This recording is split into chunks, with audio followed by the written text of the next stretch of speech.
Hi అండి అందరికీ. అందరూ ఎలా ఉన్నారు? అందరూ బాగున్నారా? అందరూ బాగుండాలని, ఆరోగ్యంగా ఉండాలని మనస్ఫూర్తిగా కోరుకుంటున్నాను. Welcome to our channel Lakshmi Hari నివాసం. ఈరోజైతే నేను పీతలతో కర్రీ చేశాను. నా స్టైల్లో నేను ఎలా చేస్తాననేది మీకైతే చూపిస్తానండి. ముందుగా పీతలు అయితే క్లీన్ చేసుకోవాలి. క్లీనింగ్ అయితే చాలా ఈజీ అండి.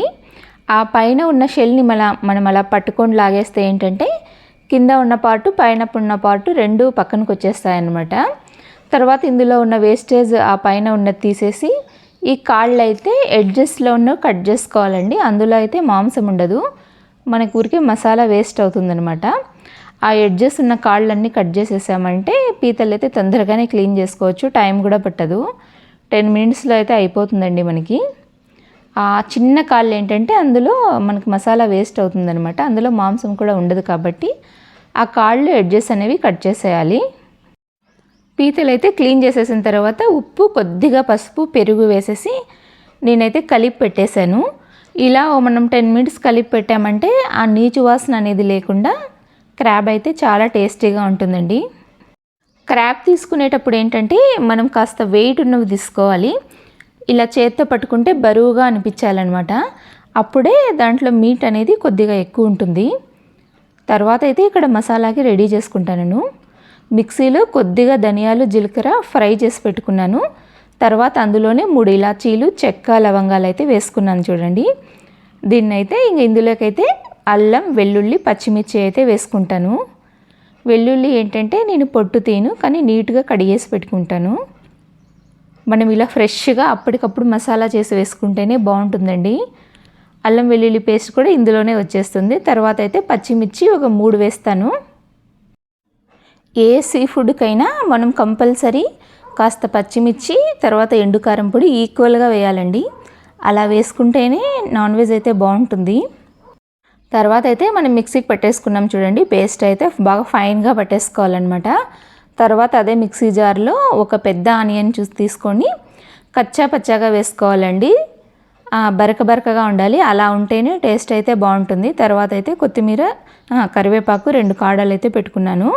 మసాలా అయితే రెడీ అయిపోయింది చూడండి. ఇక్కడైతే అల్లం వెల్లుల్లి పేస్ట్, చెక్క మసాలా, అల్లం వెల్లుల్లి, ధనియాలు, జీలకర్ర పేస్ట్ అండి. ఇదైతే ఓన్లీ ఆనియన్. ఇక్కడ ఒక 3 పచ్చిమిర్చి, కరివేపాకు. ఇప్పుడైతే ఇది బాగా శుభ్రంగా కడిగి పెట్టేసుకుంటానండి. పసుపు, ఉప్పు, కొద్దిగా పెరుగు వేసాను చూడండి. నీట్గా వాష్ చేసేసాను అనమాట. పీతలు అయితే బాగా పెద్దగా చాలా టేస్టీగా ఉన్నాయండి. తర్వాత అయితే కొద్దిగా బాండ్లీలో ఆయిల్ వేసుకొని ఇదైతే ఆనియన్ పేస్ట్ అండి. లైట్గా, ఎక్కువ ఫైన్ పేస్ట్ లేకుండా బరక వేసుకున్న పేస్ట్ అనమాట. తర్వాత ఒక 3 పచ్చిమిర్చి ఘాట్లు పెట్టేసి ఇదైతే బాగా రెడ్గా ఫ్రై అవ్వాలి, మంచి స్మెల్ రావాలండి ఆనియన్ ఫ్రై అయితే మనకు. తర్వాత అయితే 2 కాడల కరివేపాకు వేసేసాను. తర్వాత ఇందులో మసాలా వేసేస్తాను చూడండి. పీతల కర్రీ అయితే చాలా తొందరగా ఉడుకుతుంది.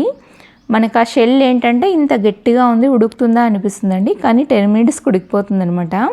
ఉడికిన తర్వాత ఆ షెల్ కూడా సాఫ్ట్గా అనిపిస్తుంది. తర్వాత ధనియాలు, జీలకర్ర పేస్ట్ అయితే వేసేసాను మొత్తం. ఇప్పుడు ఇదేంటంటే మనం చాలాసేపు ఒక 10 మినిట్స్ దాకా సిమ్లోనే పెట్టి ఫ్రై చేయాలండి. ఇందులో ఉన్న వాటర్ మొత్తం వెళ్ళిపోయి మనకి ఆయిల్ బయటకు తేలాలన్నమాట. అప్పుడే టేస్ట్ అయితే బాగుంటుంది. తర్వాత మనం క్రాబ్కి కావాల్సినంత పసుపు, కారం, ఉప్పు, కారం పొడి ఏంటంటే పచ్చిమిర్చి వేసాయి కాబట్టి చూసుకొని వేసుకోండి. అంతేనండి, ఇంకేం మసాలాలు వేయాల్సిన అవసరం లేదు. ఉప్పు, పసుపు, కారం మాత్రమే వేసాము. ఒక్క టమాటా ఏంటంటే నేను ముక్కలుగా కట్ చేసి వేసాను. మీకు ఇంకాస్త గ్రేవీ ఎక్కువ కావాలనుకుంటే మాత్రము టమాటా కూడా మిక్సీకి వేసుకోవచ్చు. మనం ఇలా అన్ని తర్వాత వేసేసుకున్న తర్వాత ఒక 10 మినిట్స్ మూత పెట్టేసామంటే అందులో ఉన్న వాటర్ మొత్తం వెళ్ళిపోయి మనకు ఆయిల్ అయితే పైకి తేలుతుందనమాట. ఇలా చూడండి, ఇందులో కొద్దిగా వాటర్ కూడా లేదు, అది బాండ్లీకి అతుక్కుపోతుంది కదా. ఇలాంటి టైంలో ఏంటంటే శుభ్రంగా చేసుకునేసిన క్రాబ్ అయితే వేసేసుకోవాలి. క్రాబ్ వేసేసుకున్న తర్వాత ఒక 5 మినిట్స్ మనం అలాగే సిమ్లో ఫ్రై చేస్తే క్రాబ్లో నుంచి వచ్చిన వాటర్ కూడా మొత్తం ఫ్రై అయిపోతుందండి. డ్రైగా అయిపోవాలన్నమాట. చూడండి, అస్సలు ఇంత కూడా వాటర్ అనేదే లేదు. మసాలా అయితే గోళానికి అతుక్కుపోతుంది కదా. ఇలా అతుక్కుపోతున్న స్టేజ్లో ఏంటంటే ఒక చిన్న గ్లాస్ వాటర్ అయితే వేసుకోండి. ఎక్కువ వేయాల్సిన వాటర్ అవసరం లేదు. ఇక్కడైతే క్రాబ్ మనకు ఆల్రెడీ ఒక 50% దాకా ఉడికిపోయి ఉంటుంది. తర్వాత చూడండి కొద్దిగా వాటర్ వేసుకున్నాను. ఇదైతే పులుసు కాదు కాబట్టి నేను చింతపులుసు వేసుకోవడం లేదండి. ఇదైతే కర్రీ అంతే సింపుల్గా.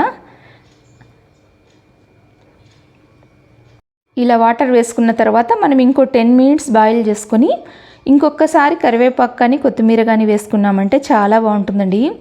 సీ ఫుడ్లో ఏంటంటే 2-3 టైమ్స్ కరివేపాకు వేసుకుంటే ఆ ఫ్లేవర్ అనేది చాలా బాగుంటుందన్నమాట. మనకి వేసుకున్నట్లు కూడా అనిపించదు. ఇంకొక 10 మినిట్స్ మూత పెట్టేసామంటే చూడండి దగ్గరగా అయిపోతుంది అనమాట. గుజ్జు గుజ్జుగా ఉంటుంది. టేస్ట్ అయితే చాలా బాగుంటుందండి క్రాబ్ కర్రీ. నాన్ వెజ్ లవర్స్కి ఏంటంటే క్రాబ్ ఒక్కసారి మీరు టేస్ట్ చేశారంటే కంపల్సరీ తింటారు. ఇవి చూడ్డానికి ఏంటో పురుగులుగా ఉన్నాయి, అలా ఉన్నాయి, ఎలా తింటారబ్బా అనుకోద్దండి. క్రాబ్ మీట్ ఏంటంటే స్వీట్ ఫ్లేవర్ ఉంటుందన్నమాట. నాన్ వెజ్లో ఏ మీట్కి కూడా ఇలా స్వీట్ ఫ్లేవర్ అనేది అయితే ఉండదండి, క్రాబ్కి మాత్రమే ఉంటుంది. నా వీడియోస్ కింద మీకు నచ్చితే లైక్ చేయండి, షేర్ చేయండి, మన ఛానల్ సబ్స్క్రైబ్ చేసుకోండి. Thanks for watching.